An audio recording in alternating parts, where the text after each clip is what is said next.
1065 cares about our community with Front Page Jacksonville with Octavius Davis. You're listening to Front Page Jacksonville. I'm your host, Octavius Davis. If you're just tuning in, I'm speaking with Dr. Shelita McGowan of, yes, McGowan Chiropractic Spinal Rehabilitation Center. And so, Dr. McGowan, I mentioned during the first part of the interview how I had an opportunity to hear a portion of your story at the Think Bold conference last month. And the listeners may not be familiar with your story. So let's transition, because we've had an opportunity to hear about you professionally. But let's talk a little bit about your story personally. Take us to that story that you were sharing at the Think Bold conference. What happened? With the home invasion robbery. Yes. So this was back in 2008. I was working at the office across from Memorial Hospital, and by that time we had purchased the office on Brentwood. So Royce was at the clinic in Brentwood, and I was at Memorial Hospital. At the office across from Memorial Hospital. So on that particular day, I went into work for, maybe 2 hours, and then I left to go get my daughter from home. Okay. She was at home with my mom. And I had to bring her back to the clinic so that I can bring her to a pediatric appointment. And so what happened was, when I left, I ended up making several turns. I ended up going to a lawyer's office. I had to drop off some paperwork. That whole morning was just off. Yeah. I wasn't doing my normal stuff. Usually I'm not in the clinic. I don't leave the clinic. My daughter would have came with me. I would not have, she would have been with me. If I knew she had an appointment at 10, you would have came with me at 7 a.m. And so I ended up making a drive to an attorney's office, dropped that off.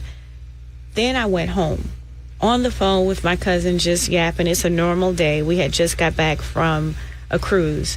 And so when I came in, I parked my car in the driveway. The garage at the time was in the back of the house. I never not park in the garage. So that was different. This is hindsight. I wasn't thinking that as it was happening. This is I'm just giving you where we are now. So to kind of connect the two. But I parked in the driveway, went in through the front door. I never do that. Went straight to the bathroom. I didn't even say, "Mom, I'm here to get Kennedy." I didn't yell anything because I was on the phone. And all of a sudden I'm using the bathroom and I hear this loud boom. You would have thought a bomb went off. And I heard my mom screaming. And all I could hear was screaming.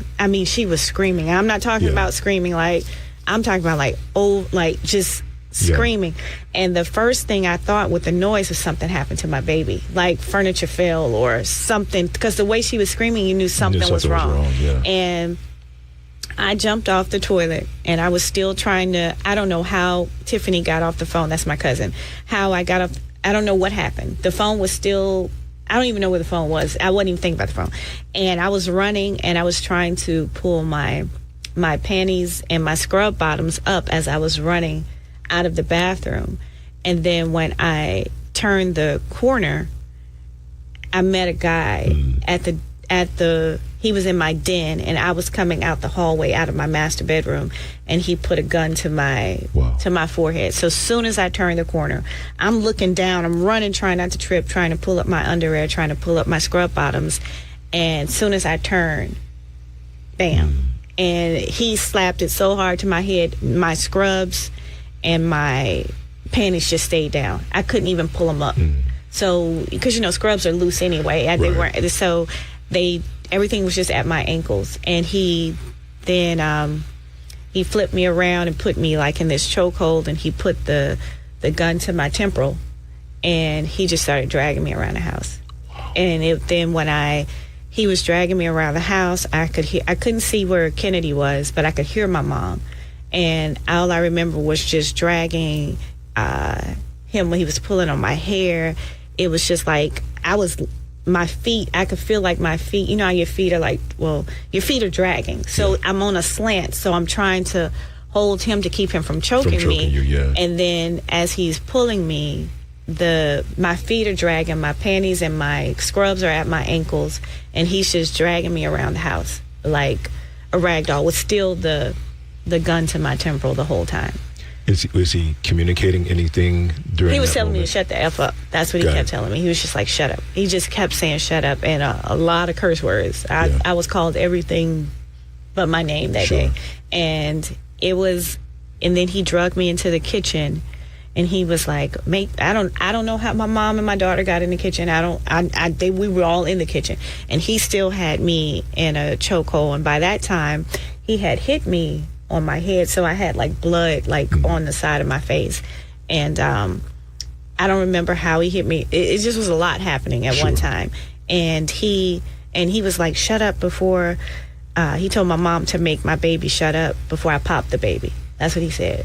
And I remember telling my mom, just make her be quiet. Just make her be quiet. And when I tell you, like, the tears, the snot, everything was just like, it was so much. It was just dripping off his arm. That's how, like, he had me, like, in a chokehold. And it was just like, I could see it, like, running down. And then he started asking for money. And so when he pulled us out of the kitchen, that's when I saw 2 more guys in my home. And so it was 3 armed men with no mask. And it was 9:00 in the morning. Wow. So that wasn't expected. It wasn't expected to, no mask, just a lot of different things just were happening at one time. And then they ended up, he ended up getting a safe. The other guy, one guy was just like he was just looking for money. I need money. I was like, my purse is right there. He didn't want my purse. He didn't want my purse. He didn't want that. So he just was asking for money. And then I'm like, I don't have any money. And then I just thought about it, and I said, well, my husband has a safe. And that's what I said. I didn't know. And when I tell you, Octavius, I didn't know the code.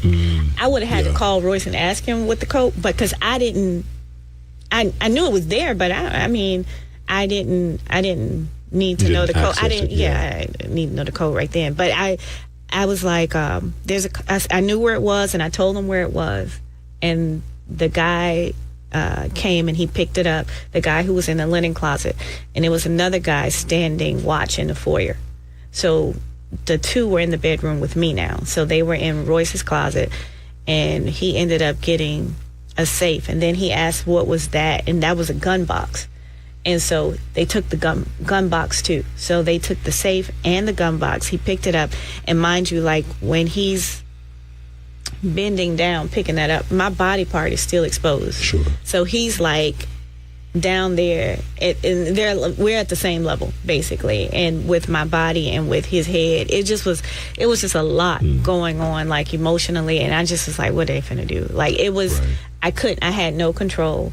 And I am a concealed weapon carrier. I can carry a gun. I had a gun, but I got 3 men. What I'm gonna do? Right. What am I gonna do? And you have I'm looking at the gun box. I could see a gun on the mantle, which was high, because my daughter was real little at the time, and it was nothing I could do.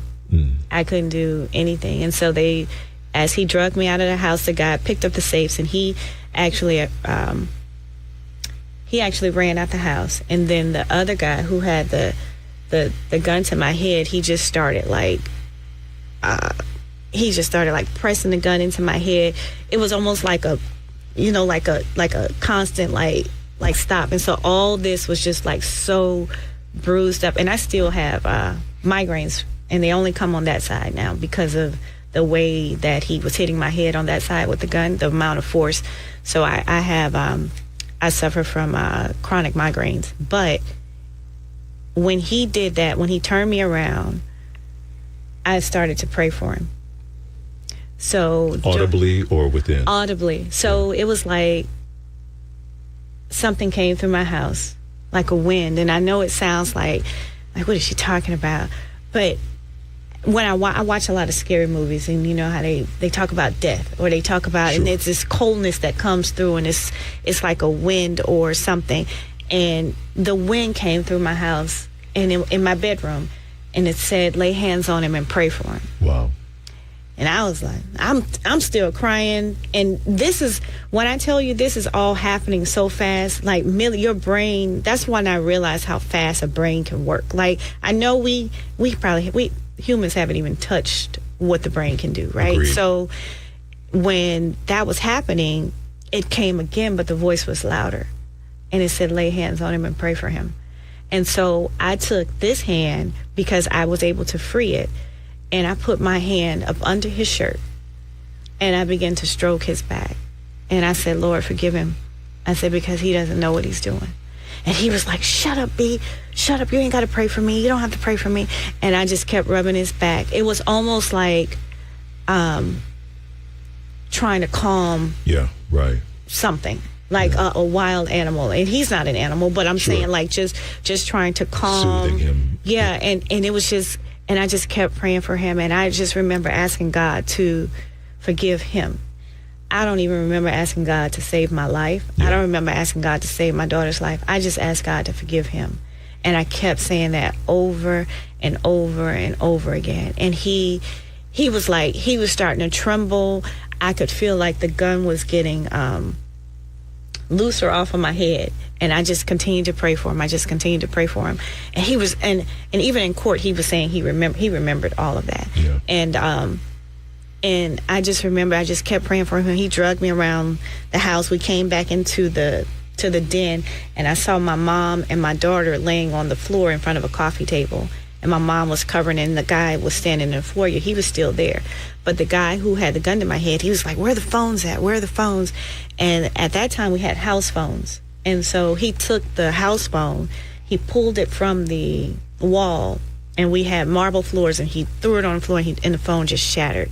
And he was like, where's the other phones? And I was just like, that's it. I didn't know, because you're not thinking. I'm not. That's what I see. That's what we have. He threw it on the floor. Then he went back to the guy at the foyer, standing at the foyer, and I was still stroking his back, and the guy just was like, he motioned to like, let's go, and he was like, we're not gonna kill her. Like, it was like, and so we went into the living room, and he took my head and tried to bash it into the coffee table. And it was a glass table, and all of this just was like, he just slammed my face into the table. And then the table didn't break, nothing in my face, but it was all like bruised up. Sure. And it was just like, it was just pretty bad. And so even now I have like my smile is crooked.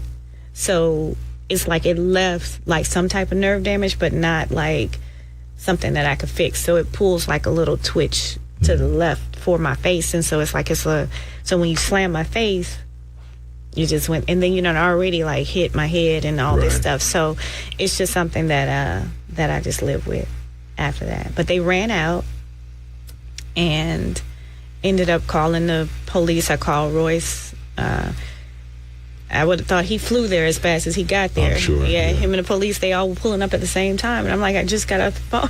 Like, and I made sure my baby was okay. And it was a lot. They had helicopters out. They had Sheriff Rutherford, I think, was the sheriff at the time. At the time, yeah. Mm-hmm. And it was a lot. That being an extremely traumatic experience that you and your family went through. When we come back on the other side of the break, we're going to talk about how you were able to navigate that trauma, because unfortunately that wasn't the only type of traumatic experience you had. You're listening to Front Page Jacksonville. My guest this morning is Dr. Shelita McGowan, sharing with us a traumatic experience that she and her family went through. But on the other side of the break, she's going to share with us how she and her family have grown through the trauma. Stick around. More is on the way.